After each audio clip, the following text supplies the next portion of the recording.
I thought it was really educational, but I think what worked so well for the film was having this kind of through story of June and July and the baby birds that they were laying and hatching and raising.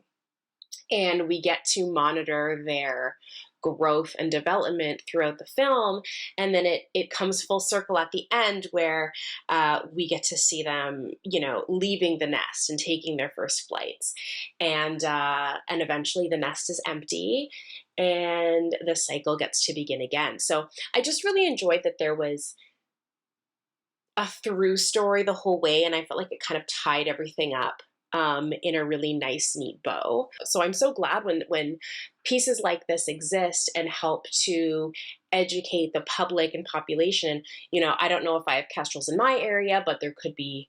There's a ton of different bird species and other types of falcons, etc. So I'd be really interested to learn more about the birds that are in my area and things that I can do to help keep them around for as long as possible. This was fascinating to see these species up close, very close, learn about incubation periods, hatching, feeding, preservation efforts, different preservation efforts.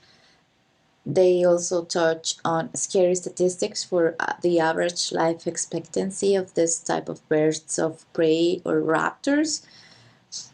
It was also very refreshing to see the passion and interest from people in this film, their protectors, how this person specifically became involved, and who the role models and mentors have been through life.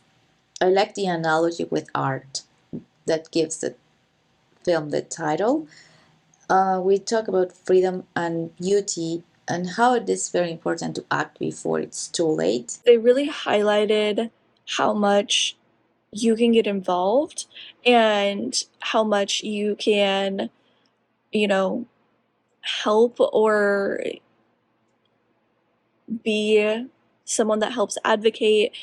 And you don't have to be an ornithologist. You don't have to, specialize in the study of animals or the, study of environments or the, preservation of environment. Like, you don't have to have a background in any of that.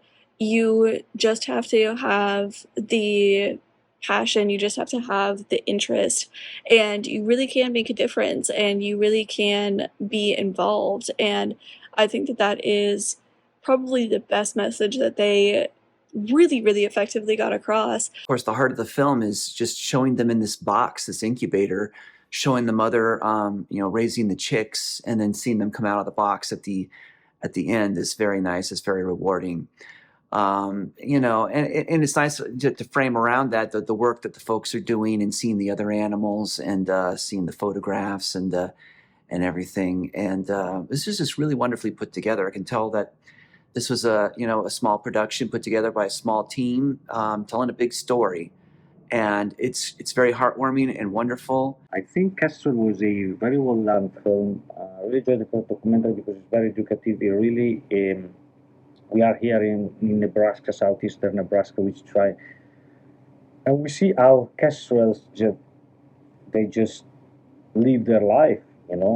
How they build their nest, and then they start growing, and then they become adult, and they build other nest, and then they keep going. The cycle of life keep going. So I think it was very interesting to see everything from here, like as so close. Especially we have all these shots on the actual nest that are very, very, very interesting. And overall, the film is actually quite educative, and it really gives you so much information on these beautiful birds. I think conservation efforts are important, and I think this documentary would be fabulous for like a science class, showing at middle school, high school, to really teach them about the importance of conservation.